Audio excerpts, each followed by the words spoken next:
नमस्कार मित्रांनो, आज आपण बनवूयात एकदम मस्तपैकी कुरकुरीत अशी नानखटाईची रेसिपी। आता तुम्ही बऱ्याच बेकरीमध्ये नानखटाई बघितलेला असाल आणि खाल्लेला पण असाल।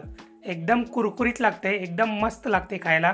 आणि आज मी नानखटाई जी बनवतोय ना ती मैद्यापासून बनवतोय। तुम्ही गव्हाच्या पिठापासून पण बनवू शकता। ही पण नानखटाई खायला एकदम मस्त लागते आणि एकदम हेल्दी पण बनते। चला तर मग मित्रांनो फटाफट रेसिपीला स्टार्ट करूया। हो पण त्याच्या आधी चॅनलला सबस्क्राइब करा, लाईक करा आणि कमेंट करायला विसरू नका। तर मित्रांनो सगळ्यात आधी आपण नानखटाईसाठी लागणारे जे पीठ आहे ना ते मळून घेणार आहोत। त्यासाठी एका भांड्यामध्ये मी अर्धी वाटी तूप घेतलेले आहे आणि त्याचबरोबर यामध्ये अर्धी वाटी दूध टाकून घेतो, एकदम फ्रेश वालं दूध। आणि आता यामध्ये पाऊण वाटी ते 1 वाटी पावडर केलेली साखर टाकून घ्यायची आणि आता हे सगळं चांगल्या प्रकारे एकजीव होईपर्यंत चांगलं मिक्स करून घ्यायचं। जेवढं चांगल्या प्रकारे तुम्ही दूध, तूप आणि साखर मिक्स करून घ्याल ना तेवढेच आपले नानखटाई एकदम छान होतात, एकदम कुरकुरीत बनतात आणि मस्त मऊदार असे बनतात। आता आपल्याला यामध्ये मैद्याचं पीठ टाकून घ्यायचं आहे आणि मैद्याचं पीठ आपल्याला चाळून घ्यायचं आहे। त्यासाठी मी एक चाळण घेतलेले आहे। या चाळणीमध्ये 2 वाटी मैद्याचं पीठ टाकून घेतो आणि चांगल्या प्रकारे त्यामध्ये चाळून घेतो। अशा पद्धतीने पीठ चाळून घेतल्यामुळे ना एक तर पिठामध्ये गाठी राहत नाहीत आणि दुसरं यामध्ये जर काही कचरा असेल ना तो पण बाजूला निघतो। आता मित्रांनो यामध्ये पाव वाटी बारीक रवा, थोडासा खाण्याचा सोडा, चवीपुरतं मीठ आणि आता सगळ्यात शेवटी यामध्ये थोडीशी वेलची पावडर टाकून घ्यायची आणि चांगल्या प्रकारे मिक्स करून घ्यायचं। सगळं मिक्स करून चांगल्या प्रकारे हे पीठ ना मऊदार असं मळून घ्यायचं आहे। पीठ मळून घेत असताना तुम्हाला जर थोडंसं दूध वगैरे टाकावं लागलं यामध्ये तर तुम्ही टाकू शकता, पण फायनली आपलं जे पीठ आहे ना अशा पद्धतीने एकदम मऊदार असं मळून घ्यायचं आहे। तुम्ही इथं बघू शकता एकदम मस्त मऊदार असं पीठ मी मळून घेतलेलं आहे। तर मित्रांनो आपल्याकडे तरी अवन नाही आहे तर देसी अवन मी बनवतोय, म्हणजे कढईमध्ये बनवतोय। तर अशा पद्धतीने मी कढई गॅसवरती ठेवून घेतलेले आहे। आता मी यामध्ये एक स्टँड ठेवून घेणार आहे। या स्टँडवरती मी नानखटाईची जी आपली प्लेट असते ना ती ठेवणार आहे।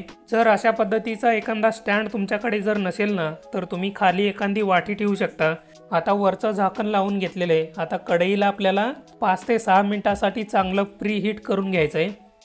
चला मित्रांनो आता आपण नानखटाई तयार करायला चालू करूयात। जेवढ्या आकाराची तुम्हाला नानखटाई बनवायची आहे ना तेवढं पीठ घ्यायचं आणि त्याला गोलाकार असा आकार करून घ्यायचा।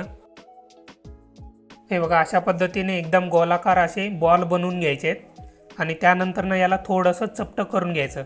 हे बघा अशा पद्धतीने थोडंसं त्याला चपटं करून घ्यायचं।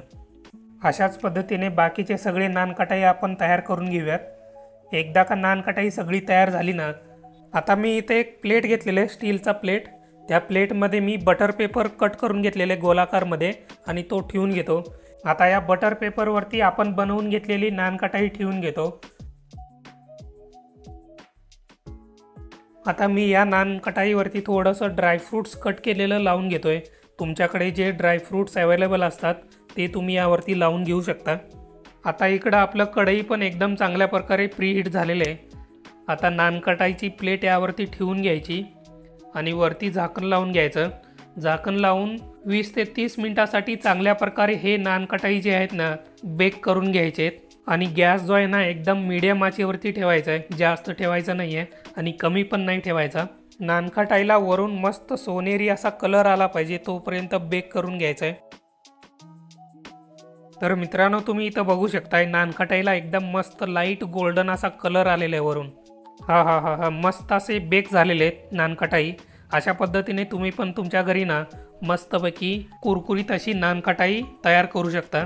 सकाळ आणि संध्याकाळच्या चहा बरोबर एकदम मस्त कुरकुरीत लागतात, एकदम भारी लागतात, एकदम भन्नाट लागतात। मग काय मित्रांनो कसे झालेत नानखटाई?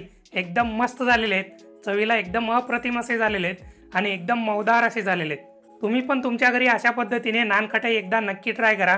मैद्याचे बनवू शकता किंवा गव्हाच्या पिठापासून पण बनवू शकता।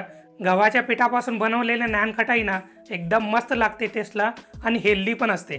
चला तर मग जाता जाता रेसिपी आवडली असेल तर लाईक करा, कमेंट करा आणि सगळ्यात महत्त्वाचं मित्रांनो चॅनलला सबस्क्राइब करायला विसरू नका।